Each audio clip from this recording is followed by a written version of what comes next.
Bienvenue pour ce nouvel apéritif théologique. Une question qui nous a été posée, c'est d'où vient la haine? Quelle est finalement la cause du mal? Surtout quand on a un Dieu bon, un Dieu amour, on peut se dire tout devrait être à l'eau de rose. Or, la haine est persistante, on le voit à la fois par les crimes odieux et puis par le terrorisme contemporain.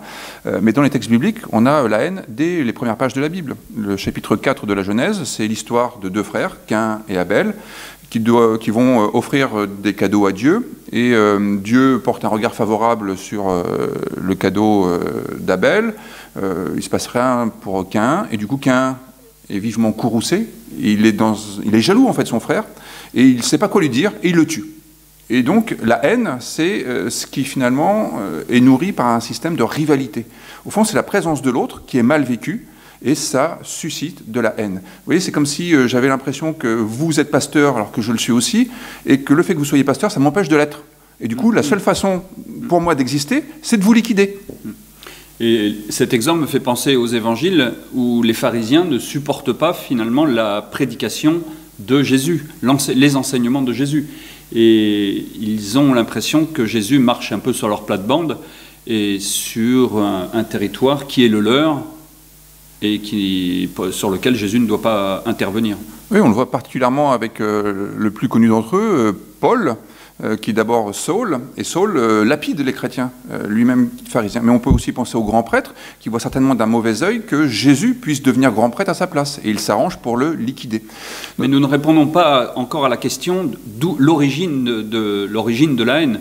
Est-ce qu'il y a une origine à la haine, finalement? Alors, moi j'ai le sentiment, en m'inspirant de l'anthropologie, par exemple, de Jean Calvin, c'est de considérer qu'il y a une pente naturelle de l'homme au mal, l'homme enclin au mal. Ce qui signifie que le mal, la haine, c'est d'abord l'absence de bien.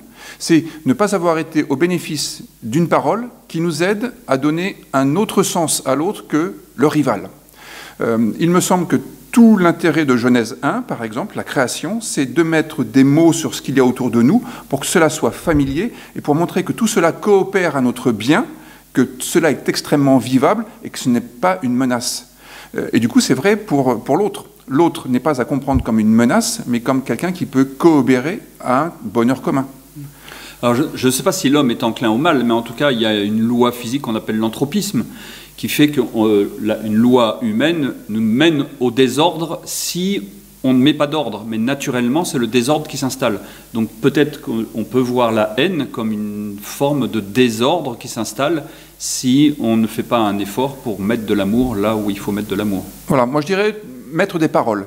Vous voyez, c'est quand on n'arrive pas à s'exprimer qu'il y a de la haine, parce qu'il y a de la frustration. Et j'entends beaucoup, par exemple dans la jeunesse, cette incapacité à trouver les mots justes pour exprimer des sentiments, que ce soit des sentiments amoureux ou que ce soit des sentiments de colère. Et cette colère qui ne peut pas être dite se transforme en haine de l'autre, surtout quand l'autre, lui, est capable de s'exprimer et visiblement semble bien vivre dans son environnement. Bon, eh bien, j'espère qu'on n'en restera pas là et que demain, on verra ce qu'on peut faire de la haine. À demain et bonne journée.